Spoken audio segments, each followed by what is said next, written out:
চিটাগং পৌঁছাতে আমাদের প্রায় 1:30 বেজে গেছিলো। আমরা যেহেতু আগের দিন গাউন নিইনি, তাই সকাল সকাল রেডি হয়ে 6টার মধ্যে বেরিয়ে পড়লাম। আমাদের বাসার সামনে থেকে চিটাগং ইউনিভার্সিটির বাস ছাড়বে। শাটালে খুব ভিড় হবে দেখে আমরা বাসে করেই গেলাম। 8টার মধ্যে ইউনিভার্সিটি পৌঁছে গেলাম। হালকা পাতলা রাস্তায় একটু জ্যাম ছিল। বাসটা যেহেতু চিটাগং ইউনিভার্সিটি ছিল, তাই আমাদের একদম 0 পয়েন্ট পর্যন্ত নিয়ে গেছিল। যারা নিজস্ব গাড়ি নিয়ে এসেছিল তাদেরকে 0 পয়েন্ট পর্যন্ত ঢুকতে দেয়নি, মেইন গেটেই নামিয়ে দিয়েছিল। কনভোকেশনের পর হয়তো ভার্সিটির সাথে আমাদের সম্পর্কই শেষ হয়ে যাবে। চিটাগং ইউনিভার্সিটিতে যখন ভর্তি হচ্ছিলাম, তখন আজকের এই দিনটা নিয়ে অনেক স্বপ্ন দেখেছিলাম। অবশেষে সেটা পূরণ হতে যাচ্ছে। আমার মনে মনে অনেক ইচ্ছে ছিল আমি আমার কনভোকেশনে আমার বাবাকে নিয়ে যাব, কিন্তু কিছু স্বপ্ন আবার কখনো কখনো পূরণ হয় না।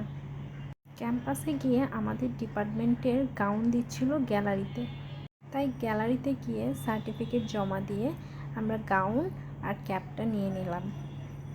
তারপর আমরা গাউন আর ক্যাপটা পরে কিছু ছবি ভিডিও করে নিলাম। আমরা ওয়েট করছিলাম ফুড আর গিফটের টোকেনের জন্য। তারপর বাইরে গিয়ে ছোট ছোট ক্লিপস ছবি নিয়ে নিলাম। আমাদের প্রোগ্রামে ইউনুস স্যার এসেছিল। মেইন প্রোগ্রামের কোনো ভিডিও নেওয়া হয়নি। এরপর আমরা গাউনটা জমা দিয়ে গিফটস কালেক্ট করে চলে এলাম। শাটলের জন্য অপেক্ষা করছিলাম। সেখানে এসে দেখি একটা মামা ফুচকা বানাচ্ছিল, তাই প্রিয়মকে বললাম, চলো আমরা ফুচকা খাই। এই প্লেটটা আমাদের জন্যই বানাচ্ছিল। আমরা যারা মেইন সার্টিফিকেট দিয়েছিলাম তারা সার্টিফিকেট ফেরত পায়নি।